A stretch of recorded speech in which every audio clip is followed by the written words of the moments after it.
بسم اللہ الرحمن الرحیم۔ حضرت امام علی ابن ابی طالب کریم اللہ وجہ الکریم ارشاد فرماتے ہیں، معاف کرنا سب سے زیادہ اسے زیب دیتا ہے جو سزا دینے پر قادر ہے۔ ہر فتنہ میں پڑ جانے والا قابل اعتبار نہیں ہوتا۔ دنیا والے ایسے سواروں کی مانند ہے جو سو رہے ہیں اور سفر جاری ہے۔ بہترین دولت مندی یہ ہے کہ تمناؤں کو ترک کرے۔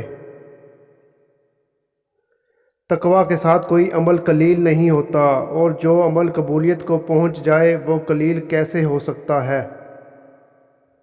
جسے قریبی چھوڑ دیں اسے بیگانے مل جائیں گے۔ مرض میں جب تک ہمت ساتھ دے چلتے پھرتے رہیں۔ جس نے سچائی کو باندھ لیا اس نے اپنا فریضہ پورا کر دیا اور دین کی حفاظت کر لی۔ اللہ تعالیٰ کی رحمت تیرے گناہوں سے بھی زیادہ عظیم ہے، اور اللہ تعالیٰ کی رحمت سے تیری مایوسی تیرے گناہوں سے بھی زیادہ ہے۔ آدمی کی حفاظت اس کی موت کیا کرتی ہے۔